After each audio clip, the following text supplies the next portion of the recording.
영원하지 않으면 의미가 없는 걸까요? 영원하지 않으면 가치가 없는 걸까요? 기독교인의 눈에 믿지 않는 자들이 불쌍한 이유 중에 하나가 영원하지 않은 것에 생명을 걸고 살기 때문이죠. 유한한 것에, 길어야 100년밖에 안 되는 이 삶이 전부인 줄 알고 살고 있기 때문입니다. 기독교 입장에서 볼 때 이 세상은 어떻게 보면 하나의 워밍업이에요. 경기를 시작하기 전에 선수들이 몸을 푸는 과정에 불과합니다. 그래서 1시간 동안 열심히 몸을 풀었어요. 했더니 갑자기 경기가 취소돼 버리면 말 그대로 허무하죠. 기독교인에게 이 세상은 영원을 준비하는 하나의 단계일 뿐입니다. 워밍업 스트레칭 단계예요. 그러니까 저 영원이 없다면 의미가 없죠. 경기가 없는데 죽어라고 몸을 푸는 게 무슨 의미가 있습니까? 그런 시각에서 볼 때 천국과 지옥이 없는 영원한 내세가 없는 세계관은 기독교 입장에서 황당할 뿐이에요. 영원과 관련해서 최소한 한두 번은 더 얘기를 할 텐데, 오늘은 일단 정말로 그러면 기독교의 성경이 천국과 지옥에 대해서 얘기를 하는가? 이 점을 한번 살펴보고 싶습니다. 신약에서는 당연히 내세를 얘기하죠. 천국도 얘기하고 지옥을 얘기합니다. 물론 어떤 상태로 거기를 가느냐에 대해서는 많이 달라요. 예수가 그리는 모습, 복음서가 그리는 모습과 바울이 말하는 거랑 전혀 다릅니다. 하지만 그건 지금 다룰 주제가 아니고요. 오늘의 핵심은 신약이 어떻게 보면 뿌리로 삼고 있는 히브리 성경, 유대인 성경, 그냥 우리 구약이라고 부르겠습니다. 구약 성경, 거기에 정말로 내세가 있는가, 더 정확히 천국과 지옥이 있는가, 이 부분을 한번 살펴보겠습니다. 대부분의 기독교인이 구약이 내세에 대해서 어떻게 말하는지 잘 모릅니다. 관심도 없죠. 그냥 구약은 일종의 재료 같은 거예요. 예수에 대한 예언이 담겼다, 메시아에 대한 예언이 담겼다, 그 정도. 그 다음에 시편에 보면 좀 좋은 말씀 많잖아요. 시편 23편, 시편 1편, 거기에서 요거 조금 따와가지고 참 좋네, 요 정도. 욥기, 고난을 이겨낸 이런 거. 그 다음에 모세 이야기, 창세기 이야기, 이건 말 그대로 그냥 이야기. 모세하고 창세기를 빼면은 사실 주일학교에서 애들 상대로 재미있는 얘기를 할 게 없죠. 그런 면에서 구약을 사용하는 거고. 시편 얘기가 나온 김에 요거를 살짝 짚고 넘어가야 되겠네요. 성경에서 가장 긴 장이 시편 119편인데 처음부터 끝까지 그 저자가 내가 얼마나 말씀을 사랑하는지에 대한 내용을 담은 겁니다. 그리고 보통 교회에서 목사들은 이걸 가지고 말씀을 사랑해야 된다라는 주제로 설교를 하죠. 그런데 여기서 저자가 얘기하는 말씀은 사도 바울이 쓸데없는 거다, 집어치워라, 이제는 헝 거다, 갖다 버려라 라고 한 토라, 모세 오경이에요. 구약의 율법서를 말합니다. 율법서가 너무너무 좋다고 시편 119편은 꿀송이 같다고 이러고 있는데, 이 저자가 말하는 말씀이 뭔지에 대해서는 신경도 쓰지 않고 그냥 무조건 기독교인 입맛에 맞게 말씀이다 라고 그냥 갖다 붙이죠. 그러니까 이게 시편 119편에 대한 어떤 기독교인의 인식이 구약 전체에 대한 인식을 집약해서 보여줍니다. 구약 전체의 맥락과 메시지, 유대인이 가진 어떤 그 시각에 대해서 전혀 고려하지 않아요. 그냥 내 편한 대로 보는 겁니다. 구약은 말 그대로 짜집기예요. 기독교는.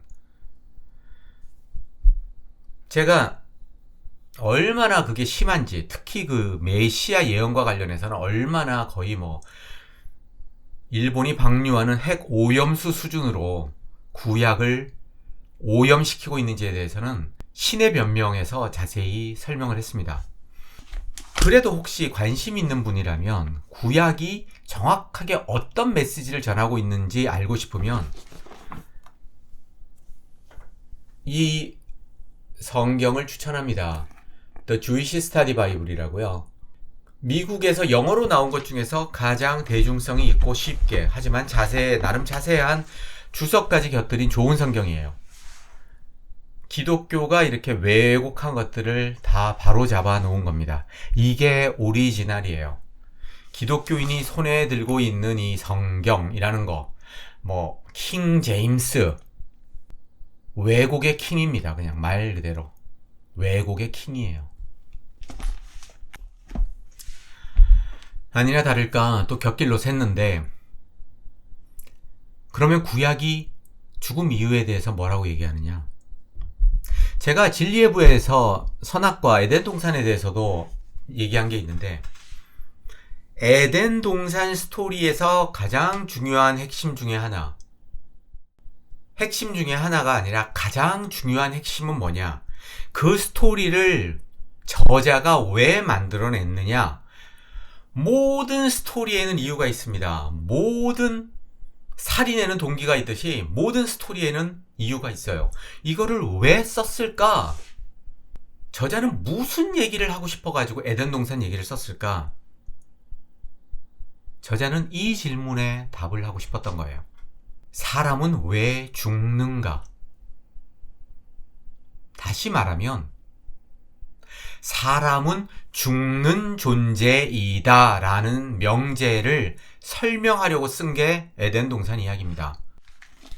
에덴 동산은 흔히 기독교가 얘기하듯 뭐 원시 복음이니 뭐 사탄이 나오고 뭐 카톨릭식으로 하면 뭐 여자의 후손이 나오니까 마리아가 나오고 이런 거 아니에요. 전혀.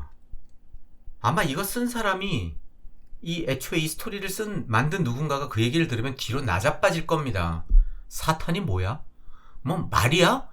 예수? 무슨 소리를 하는 거야? 그러면서 옷을 찢고 통곡까지는 아니겠지만 황당해 할 겁니다. 인간이라는 게 궁금한 존재잖아요. 모든 게 궁금하잖아요. 왜 우리가 죽을까? 거기에 대해서 나름 답을 한 거예요. 너희는 이래서 죽는 거야 라고. 물론 그 메시지가 에덴 동산 모든 메시지는 아니에요. 하지만 중요한 겁니다. 죽는 존재다 너희는. 그러니까 거기에 대해서 더 이상 의문을 달지 마. 죽는 거는 정해진 거야. 창세기 3장 19절에 야훼가 뭐라고 합니까? 네가 흙으로 돌아갈 때까지 얼굴에 땀을 흘려야 먹을 것을 먹으리니 네가 그것에서 취함을 입었습니다. 그러니까 네가 흙에서 나왔습니다. 너는 흙이다. 그러니 흙으로 돌아갈 것이니라. 인간아, 너희는 죽는 존재다. 이게 에덴 동산 스토리의 핵심입니다. 왜 이렇게 인생이 힘들죠? 왜 우리는 죽어야 되죠? 그게 너희의 운명이다. 인간의 운명이다라는 거예요. 이게 다예요. 조금 있다가 야, 아담, 그런데 반전이 있어. 너희가 죽지 않고 영원히 살 수 있는 길을 내가 사실 이렇게 숨겨놓은 게 있거든. 하하하. 없어요, 그런 거. 에덴 동산에서 원죄라는 개념을 만들어낸 뭐 어거스틴이나 뭐 여기서 뭐 이런저런 것들을 뭐 원시복음이니 이런저런 것들을 만들어낸 사람들도 방 안에 혼자 가만히 앉아있을 때는 알았을 겁니다. 자기네가 하는 그 거짓말이 어떤 거라는 걸 사람이라면 알았을 거예요. 근데 지금은 거의 2000년 가까이 이렇게 흘러오다 보니까 다 진리라고 하죠, 그거를. 아무리 말이 안 되는 얘기도 오랜 시간이 흐르면 진리로 둔갑할 수도 있지요. 시간이라는 게 그런 거 아닙니까? 아무리 보잘것없는 뭐 쓰레기도 한 2000년 지나면 그게 무슨 뭐 보물이 될 수 있는 거 아니겠어요? 고대 유물이 되는 거겠죠. 에덴 동사는 분명히 얘기합니다. 너희는 죽는다. 인간은 죽는 존재다. 끝. End of story.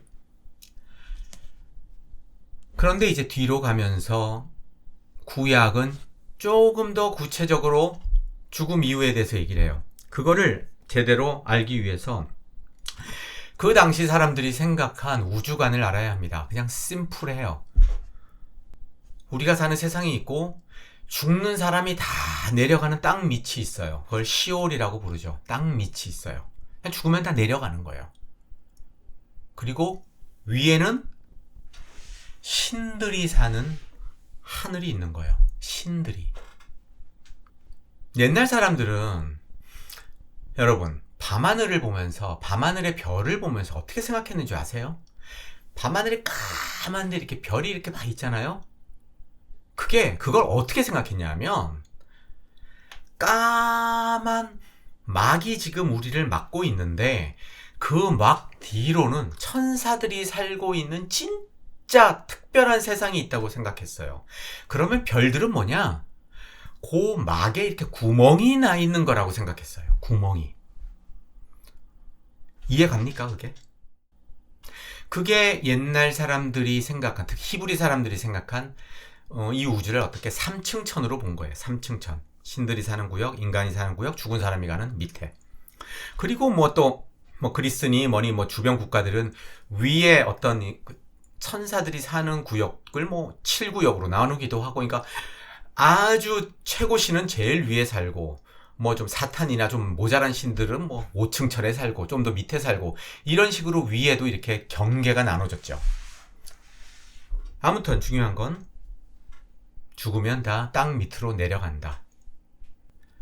욥기에는 그 당시 고대인들의 내세관이나 어떤 우주관에 대한 사고를 엿볼 수 있는 구절들이 몇 개 나오는데 26장 5절이 그 중에 하나입니다. 죽은 자의 영들이 물 밑에서 떨며 물에서 사는 것들도 그러하도다. 물. 창세기 1장 1절인가 2절에도 물 같은 게 나오죠. 물. 이 밑에 물이 차 있는 거예요. 그래서 거기는 괴물도 있습니다. 옛날 사람들 생각에는 괴물도 있고 죽은 자들도 거기 들어가고. 그러니까 죽으면 다 그 밑에 들어가서 떤다는 거예요. 떨고 그냥. 그리고 물 밑에 사는 괴물들도 떤다. 누구 앞에서는? 야훼 앞에서는 떤다. 그런 얘기예요. 그러니까 살아는 있는 거 아닙니까? 불멸하지 않고 영원히 산다는 거 아닙니까? 그런 의미는 아니에요. 그걸 산다고 할 수 있을까요? 그냥 죽으면 그냥 다 끝나는 거예요. 욥기 7장 9절 10절도 한번 보죠. 구름이 사라져서 없어지는 것 같이 스올은 지옥의 의미는 아닙니다. 그러니까 아까 말했던 밑이에요. 그냥 죽으면 모든 사람이 내려가는 땅 밑. 스올로 내려가는 자는, 죽는 자는 다시 올라오지 못할 것이오니 부활이니 다시 살아나는 일, 그런 일 없다라는 거예요. 그는 다시 자기 집으로 돌아가지 못하겠고 자기 처소도 그를 다시 알지 못하리라. 끝난다. 모든 게 끝이다. 10장 21절 22절도 한번 보죠. 내가 돌아오지 못할 땅, 곧 어둡고 죽음에 그늘진 땅으로 가기 전에 나를 좀 평안하게 해 주십시오. 야훼여. 거기 가면 땅은 어두워져 흑암 같고 죽음의 그늘이 져서 아무 구별도 없고 광명도 없고 깜깜하기만 합니다. 수월은 그냥 아무것도 없어요. 아무것도 없습니다. 그래서 다른 구절에서 욥이 이렇게 얘기하죠. 거기서는 세상 살면서 그렇게 시끄럽고 말 많던 자들도 조용하고 악한 자도 조용하고 착한 사람도 조용하고 왕도 조용하고 왕이든 하인이든 노예든 다 똑같다 이렇게 얘기를 하죠. 죽으면 모든 게 끝나기 때문에 당시 유대인들에게 제일 중요한 거는 뭐냐? 자식들이에요. 내가 영원히 사는 거는 내가 죽지 않는 게 아니라 내 자식을 통해서 나의 혈통이 이어지는 거예요. 그게 그들에게 영생이었습니다. 그러니까 자식을 죽인다라는 거는 한마디로 그냥 뭐 당연한 얘기지만 대를 끊는다. 그냥 너의 영생을 끊어버린다. 생명을 지워버린다는 얘기예요. 아브라함이 왜 그토록 자식을 원했을까요? 자긴 죽기 싫거든요. 그렇다고 그가 뭐 영원히 천국 가서 영원히 살아야지 그런 개념이 아니에요. 아브라함은 그냥 물론 뭐 아브라함이고 뭐 이런 게 다 신화고 얘기지만 그런 개념이 아니에요. 자식을 통해서 나의 생명이 이어진다라는 겁니다. 시편 6편 5절을 한번 보죠. 사망 중에 주를 기억하는 일이 없사오니, 그러니까 죽고 나면 주를 기억하는 일이 없사오니 스올에서 주께 감사할 자 누구리까? 그러니까 스올에 내려가면 뭐 아무도 야훼를 기억하지 않는다라는 거예요. 야훼와 나의 관계는 내가 살아있을 때지 죽고 나면 그냥 아무것도 없다라는 얘기입니다. 그러니까 기독교는 이걸 보면서 이건 지옥이잖아? 아니에요. 죽고 나면 여기 천국 지옥이라는 게 없어요. 구약에는. 그냥 죽으면 다 그냥 땅 밑으로 내려가는 겁니다. 하나만 더 보죠. 30편 9절입니다. 내가 무덤에 내려갈 때에 나의 피가 무슨 유익이 있으리요? 진토가 어떻게 주를 찬송하며 주의 진리를 선포하리까? 이게 다윗이 썼다고 하는 거예요. 다윗이 그러는 거예요. 내가 소울에 내려갈 때 내가 죽는데 내가 어떻게 더 이상 지금 이렇게 시편 쓰는 것처럼 주님을 찬송하겠습니까? 다 끝납니다. 이거예요. 다윗이 기독교식으로 말하면 천국 가야 될 거 아닙니까? 게다가 예수의 조상인데. 그럼 천국에서 그냥 영원토록 찬양해야 되잖아요. 그런 거 없다니까요. 구약에는. 하지만 예외가 있습니다. 아주 극히 거의 로또보다 더 당첨되기 힘든 예외가 있어요. 죽지 않는 사람이 있습니다. 구약에는. 여러분 알 겁니다. 에녹이 있죠. 그 다음에 엘리야가 있어요. 그리고 명확하게 드러나진 않지만 죽음이 서술되지 않은 모세, 이렇게 3명은 죽으면 밑으로 내려간다 그랬죠. 밑으로 내려가지 않고 위로 올라갔다라고 유대인은 믿었어요. 그 사람들은 죽어서 위로 올라간 게 아니라, 이게 중요합니다, 죽음을 맛보지 않았습니다. 그러니까 죽으면 누구나 다 시올로 내려가요. 그런데 이 3사람은 아예 죽음을 맛보지 않고 신들의 영역인 위로 올라갔다. 유대인들이 이렇게 믿었기 때문에 기독교인이라면 잘 알고 있는 예수의 변화산 사건 있잖아요. 거기서 위에서 내려온 사람이 누굽니까? 모세하고 엘리야잖아요. 뭐 다윗이나 아브라함이나 이런 사람은 절대로 다시 세상에 나타날 수가 없어요. 지금 시올에서 헤매고 있는데, 그냥 시올에서 자고 있는데 어떻게 나와요? 못 나와요. 끝난 거예요. 그 사람들은. 그나마 다시 세상으로 내려올 수 있었던 거는 유대인 생각에 신의 영역으로 올라간 모세, 엘리야, 그리고 에녹.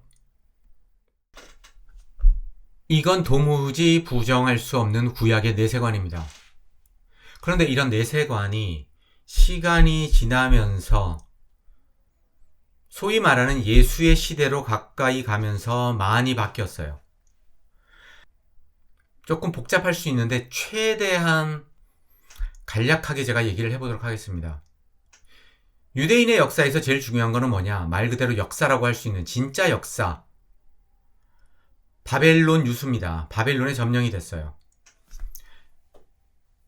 그 점령되기 전에 그 나라가 얼마나 조그맸는지 모르죠. 일단은 북이스라엘은 꽤 컸나 봐요. 그러니까 아시리아가 북이스라엘은 망하게 해놓고 확 해놓고 밑에 찌질한 유다는 별로 신경을 안 썼어요. 유다는 뭐 신경 쓸 가치가 없다고 본 것 같아요. 그러다 보니까 그때 남아있던 유다 족속 중심으로 구약 성경이 편집이 되기 시작했죠. 그러다가 이 유다가 망했잖아요. 그리고 바벨론 유수를 갔다가 그들이 다시 돌아옵니다. 우리나라를 예를 들어서 말을 하자면, 이거는 좀 예를 들긴 끔찍한 건데, 우리나라가 지금도 여전히 일본의 지배를 받고 있다고 한번 생각해 보자고요. 그러니까 1945년에 독립이 안 됐다고 생각해 보자고요.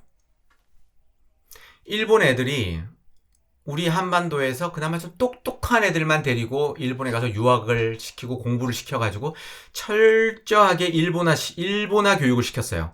그 다음에 걔네들을 다시 한반도로 보내가지고 한반도를 통치하는 거. 얼마든지 가능한 시나리오 아닙니까? 그죠?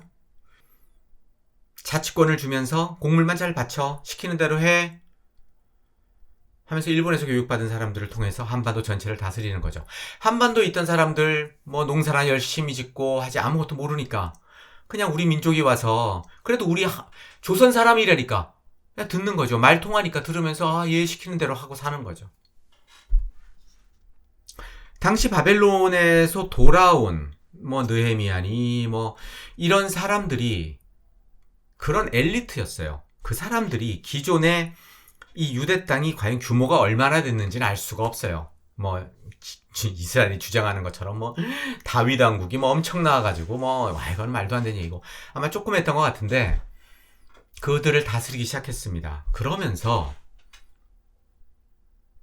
생각해야 될 두 가지 중요한 점이 있어요. 첫 번째, 바벨론에서 돌아온 얘들이 바벨론에 있으면서 뭐를 익혔냐?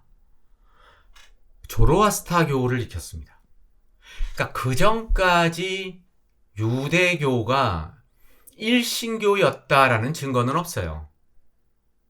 성경 기독교랑 뭐 유대교는 그렇게 주장하지만 아마 유대 민족은 그 당시 그냥 팔레스타인의 가나안 민족 중에 그냥 조그만 소수 민족 중에 하나로 야훼를 열심히 섬겼겠죠. 그리고 저쪽에는 뭐 쟤는 바알 섬기고 뭐 쟤는 그모스인가 뭐 이런 애 섬기고 뭐 아마 다 그러면서 자기 믿는 신들 섬기면서 싸우고 뭐 이렇게 했겠죠. 그러다가 자기네가 지면 아이고 우리 신이 이번엔 졌네 뭐 이러면서 그러던 애들이 그러니까 다실론이 당연하던 애들이 바벨론에 가가지고 유일신 개념에 가까운 조로아스타교를 배운 거죠. 그거를 몸에 익힌 거예요. 조로아스타교가 여러 가지 교리의 특징이 있는데 대표적인 게 크게 보면 유일신 같지만 사실상 선한 신과 악한 신이 싸우는 철저한 이원론 신 두 개가 이렇게 싸우는 거거든요. 이제 그게 이어지고 해가지고 결국 기독교의 야훼 하나님하고 사탄하고 싸우는 지금 서방 세계는 여전히 조로아스타교의 지배를 받고 있다라고 봐야 되는 거죠. 기독교가 아닙니다. 이건 유대교도 아니고 조로아스타교예요. 신 둘이 싸우는 거 외에 조로아스타교의 중요한 교리가 또 하나 뭐냐? 내세관입니다. 죽고 나면 심판이 있다라는 거예요. 심판이 있고 천국과 지옥이 있다. 그런데 이 천국과 지옥이 영원하진 않아요. 지옥에 있던 놈들도 이렇게 나중에 다 정신 차리면 나중에는 다 천국 간다 뭐 이런 겁니다. 그러니까 기본적으로 해피엔딩이죠. 그런 거 보면 기독교는 좀 확실해요. 해피엔딩이 어딨어요. 죽을 놈 죽고 살 놈 살고 끝납니다. 시시하게 나중에 구해주고 이런 거 안 해요. 그런 건 확실해요. 이거를 가지고 온 겁니다. 유대 땅에. 그리고 와서 얘네들이 조로아스타교의 유일신 개념을 야훼에다 접목을 시킨 거예요. 그리고 야훼를 유일신화한 거죠. 내세관을 설파하기 시작했습니다. 이게 사실상 구약 성경에 사실 그 사람들이 와가지고 이렇게 편찬하고 만든 게 지금의 구약 성경인데 거기에 많이 들어가 있지는 않지만 뭐 알 수 없죠. 지금부터 뭐 2600년 전에 일어난 일을 어떻게 알겠습니까? 지금 학자들이 아무리 공부한다고 해도 그게 이렇게 시간이 지나면서 점점 더 내세관, 천국과 지옥 이런 내세관이 조금 더 점점 더 구체화됐던 것 같아요. 조금 이따 얘기하고 그러니까 두 가지 야훼를 유일신으로 만들기 시작했고 그 다음에 내세관을 조금씩 알리기 시작했다. 제가 아까 얘기했죠. 모든 행동에는 동기가 있다고.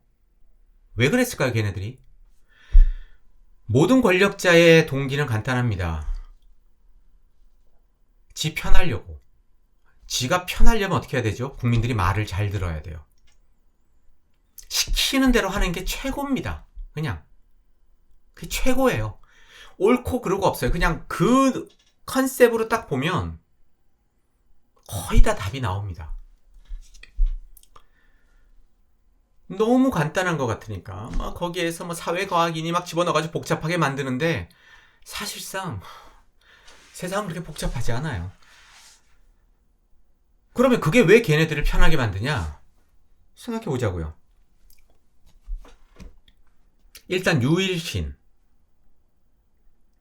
국민들의 자긍심을 높여서 열심히 일을 하게 하는 거예요. 우리 한번 해보자. 아니, 나라에서 일단 막 애들이 열심히 해가지고 세금도 많이 바치고 해야지 권력자 입장에서 좋은 거 아닙니까? 그죠? 그 당시 이제 종교 권력자죠. 우리가 원래는 이렇게 남의 강대국 속박 밑에서 이렇게 살 민족이 아니야. 그런데 우리가 왜 이렇게 사는 줄 알아? 야훼가 우리를 선택했다고. 근데 왜 우리가 이렇게 사는 줄 알아? 니네가 죄를 지어서 그런 거야, 임마. 니네들이 죄만 짓지 않고 회개하고 돌아오면 잘 들어. 메시아가 와가지고 저 바벨론인이 뭐니 싹 다 밀어버리고 우리를 세계 최고의 민족으로 만들 거라고. 이런 식으로 사람들을 세뇌하기 시작한 거죠.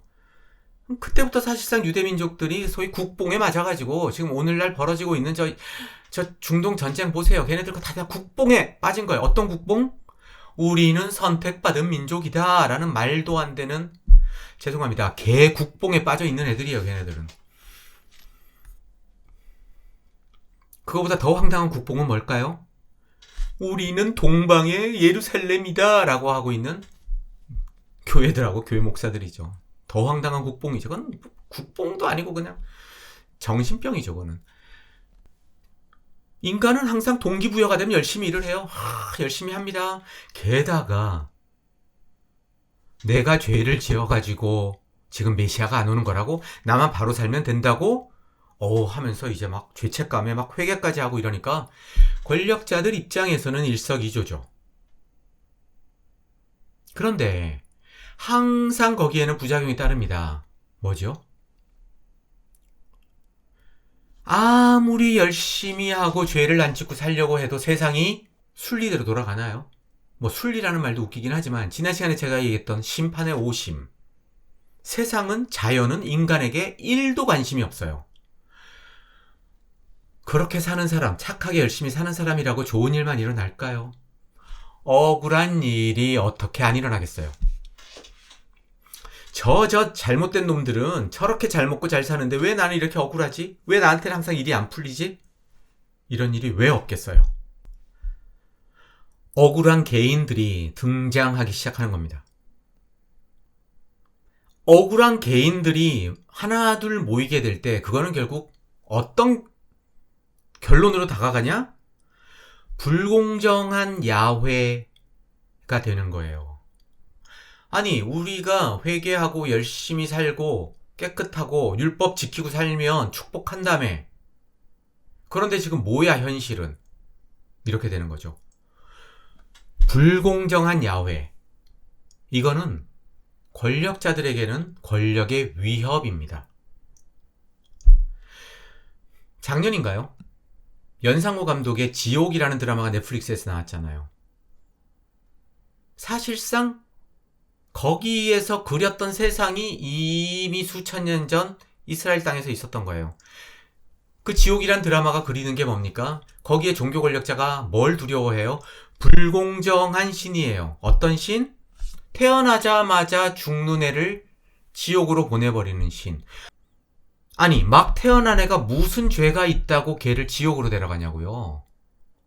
제가 각각류 화이트에서 이 지옥이란 드라마에 대해서 썼는데 거기서 그렇게 표현을 하죠. 거기 그 종교 지도자 단체 수장이, 아니 무슨 신이 뭐 미쳐가지고 날뛰는 뭐 완전히 뭐 미친년도 아니고 개나 소나 아무나 막 데려가면 어떡해, 막으라고, 신생아가 지옥 가는 건 막으라고. 막으라는 말이 그러니까 그게 방송 안 되게 막으라는 그런 소리죠. 똑같은 거였어요. 불공정한 야훼는 있을 수 없습니다. 자, 그러면 어떡하겠어요? 권력자 입장에서 언젠가는 정의가 실현된다. 지금은 억울한 것 같지? 하지만 걱정하지 마. 조금만 참아. 궁극적으로는 정의가 실현될 거야. 언제? 메시아가 오면, 또 언제? 나중에 죽고 나면. 그러면서 결국은 내세에서 이루어질 궁극적 정의의 실현을 가르칠 수밖에 없는 거죠. 이건 굳이 유대만 그런 거 아니에요. 고대 모든 사회가 다 그렇습니다. 다 아마 똑같아요. 인간이 사는 데는. 그러면 그들이 내세우는 주로 내세는 어떤 형태죠? 내세의 정의를 구현하기 위해서 걔네들이 내세우는 게 크게 천국과 지옥? 아니면 부활? 아니면 환생? 이거 대충 다 짬뽕한 거죠. 다 그 형태로 해가지고 어르고 달래는 겁니다. 이런 사고들이 조금씩 발전해 가면서, 그러면서 바벨론을 지나고 페르시아를 지나고 나중에 로마, 점점점 힘들어지면서 이스라엘 땅에는 내세에 대한, 달리 말하면 조만간 내려와서 우리를 해방시킬 메시아에 대한 기대가 점점 커갔어요. 이건 지금하고 전혀 다른 주제이기 때문에 언제가 될지 모르겠지만 기회가 되면 그때 얘기를 하도록 하고요.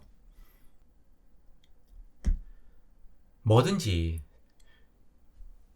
힘을 가진 사람 입장에서 제일 편한 거는 다 그냥 뒤로 미루는 겁니다. 갚아야 될 돈이 있는 사람 입장에서 그냥 입에 달고 사는 말이 뭐예요? 다음에 줄게. 다음에 이자 쳐서 줄게. 그냥 2배로 줄게. 똑같은 거예요. 내세? 거기 가면 2배, 3배야.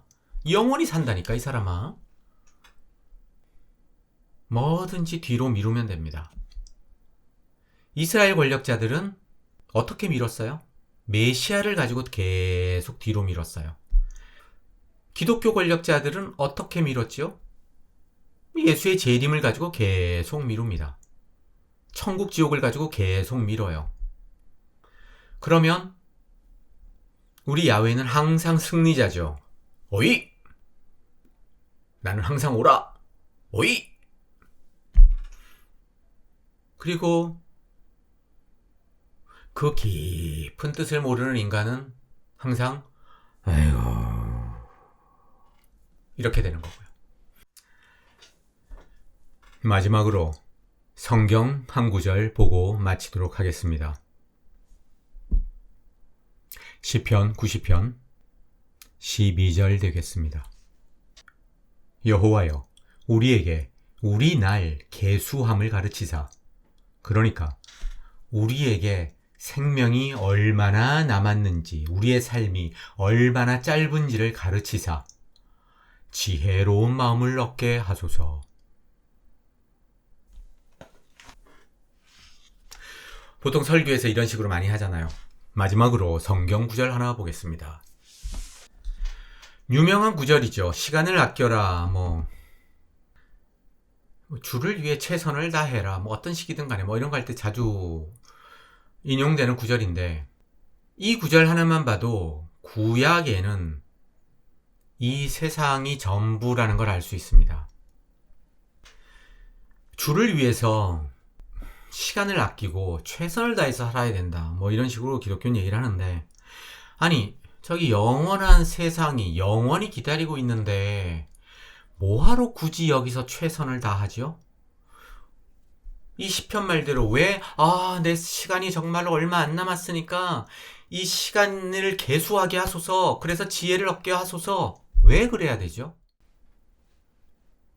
이거는 마치 수십 조를 가진 삼성 회장 이건희가 콩나물을 사면서 100원을 깎으려고 콩나물 장사 하는 사람하고 1시간 넘게 실갱이 하는 거랑 비슷해요. 미친 짓이에요. 왜 시간을 아끼면서 살죠? 아침 해가 돋을 때, 이런 노래 왜 부르죠? 흔히들 그러죠. 천국도 없고 지옥도 없고 이 세상이 다라는 사람들 멋대로 살 거 아니야. 이게 다니까 마음껏 살다가 죽겠지. 흔히들 그러죠. 아니요, 반대예요. 저 같은 사람한테는 이거밖에 없어요. 그런데 기독교인들, 영혼이 있잖아요. 근데 이거 뭐하러 그렇게 소중하게 여겨요? 그냥 편한 대로 하고 싶은 대로 막 살지? 왜 하루하루를 아끼면서 살지요? 시편 90편을 쓴 사람도 저하고 똑같은 사람이었을 겁니다. 죽으면 시올로 내려가요. 거긴 야훼도 없고 가족도 없고 옳고 그름도 없고 친구도 없고 아무것도 없어요. 차라리 사라지는 것보다 못할 것 같아요. 만약에 의식이라는 게 있다면. 지금 이 세계가, 이 삶이, 이 순간이 너무 소중한 거예요. 지금을 잘 사는 게 지혜인 거예요, 그 사람한테. 정말로 영혼이 있고 내세가 있다면 우리가 사는 여기서 뭐 수십 년? 1초에도 해당하지 않아요. 뭐하러 아둥바둥 거립니까? 시간을 아낀다라는 말처럼 영원을 믿고 사는 사람에게 어울리지 않는 말도 없어요. 시간을 왜 아끼는데요? 이건희 회장이 왜 100원을 아껴야 되는데요? 100원을 아끼는 마음으로 살았기 때문에 삼성의 회장이 된 건가요? 뭐 그렇게 생각한다면 뭐 오케이. 영혼과 관련해서 아주 그냥 지엽적인 주제를 오늘 하나 다뤘습니다. 제가 전에 그랬죠. 이게 뭐 지금 얘기하고 있는 이 주제가 몇 번을 할지 모르겠는데 아무튼 생각나는 대로 또 다음 시간에 만나도록 하죠. 오늘도 긴 시간 들어주셔서 고맙습니다. 안녕.